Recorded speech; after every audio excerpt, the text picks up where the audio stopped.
Are you tired of this and this and this and this over and over and over again? Let me tell you how you can beat Twisted Fate in lane and do tons of damage. I'm not just talking about a little bit of damage, I'm talking about a lot of damage. Without further ado guys, let's get right into the video.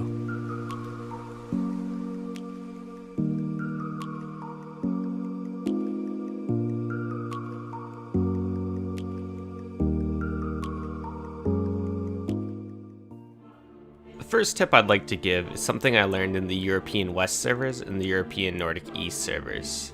It's to flame your team. After all, we all realize that if our team didn't hold us back, we'd all be challenger by now. Those dang teammates. Alright, I lied. The reality is we can't control them, so all we can do is affect our own play and hope that we can carry them. This is precisely why it's so important to make sure that you study matchups, as we will do with the Twisted Fate matchup here. We will learn new tips and tricks on how we can come out ahead in lane and carry our team, so they won't hold us back from being challenger. Getting right into the first tip, it's a tip on trading. Every time you see TF about to use a card, if he wastes it on a minion or if it expires, you go in and trade him with a Q. This will poke him down and make it so he doesn't have so much pressure on you in the lane. Watch how I do it here. Right here, TF pulls his blue card, he wastes it on the minions, and then I go to trade with my Q. As you can see, I have higher health than him, therefore we come out ahead in the trade, having more pressure in the mid lane. The next tip I'd like to discuss is maxing E versus TF. The reason why I like to max E versus TF is it allows you to push up the wave much quicker and get more pressure. And if you can keep doing this, when TF gets to level 6, which is one of his bigger power spikes, he uses his level 6 to be able to roam to different lanes, get picks, put his team ahead. But if TF is pushed in, then he can't use his R. And what is TF without his R? Trash. What is he? Trash. Basically, if TF tries to use his R here, he'll go down bot or up top, and it'll cause him to lose so much CS and so much gold. He'll be turned back to lane being under-leveled, and even if he got a kill, he'll still be behind in gold. Now, if you combine these two tips, you can use your Q to poke him down, and whenever he goes for CS, hit him with your E.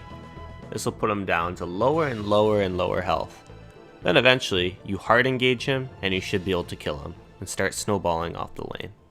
This is just one of the many steps to getting tons of damage on Kassadin. Speaking of tons of damage, I think it's the perfect time to get right into the runes. In this rune page, we're going to need damage.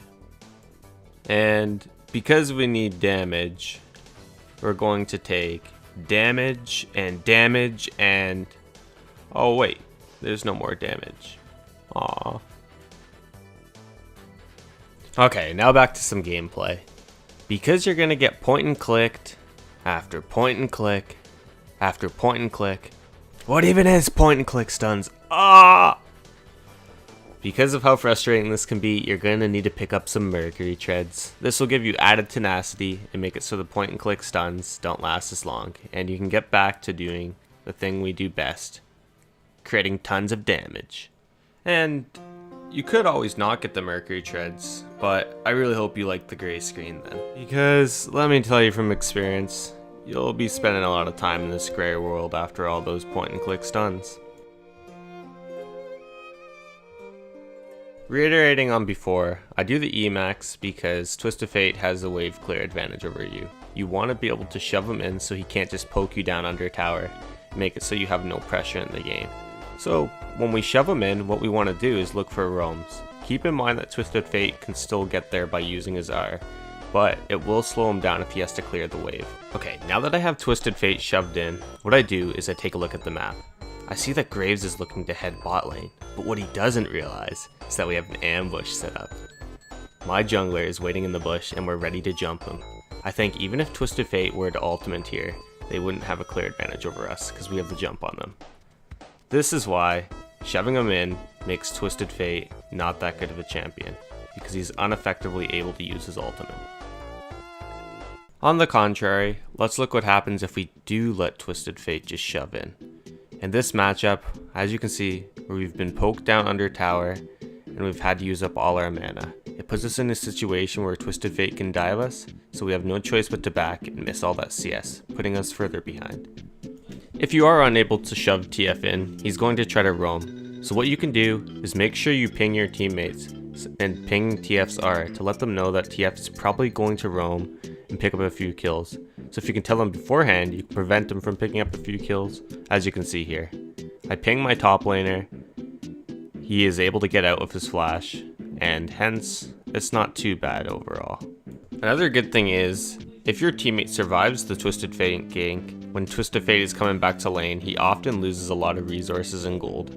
This can sometimes put you ahead and allow you to snowball, getting closer to that tons of damage. But as you know, if you are unable to ping and Twisted Fate gets a bunch of successful ganks, your team will be flaming you and they'll say you're the reason they can't get Challenger.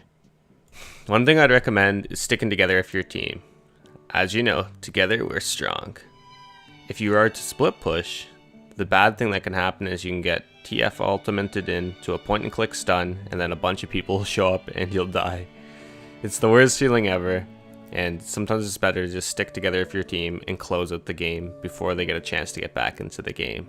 Otherwise, you'll be the trash player. Overall, if you use these tips and tricks, I'm quite confident you'll start being able to win all those matchups versus Twisted Fate and not throw games and be able to close them out. I suggest you to go through these tips, take notes, and start applying them into your gameplay. If you keep at this, I'm quite confident your team won't be able to hold you back anymore. You'll get more wins, and pretty soon it won't be just a dream. Maybe you will be Challenger, and your team won't be holding you back anymore. It's all about perspective, guys. Keep that in mind, and really, don't give up. Hey guys, I hope you liked today's video. I'm going to start doing more of these types of videos. I think, for now, discussing matchups is the direction I'd like to take with this channel. I think it's the greatest opportunity to reach more viewers and grow. If you agree or disagree, tell me about it in the comments below, and if you liked the video, please do not forget to give it a thumbs up and subscribe. Until next time guys, remember, you are null and void.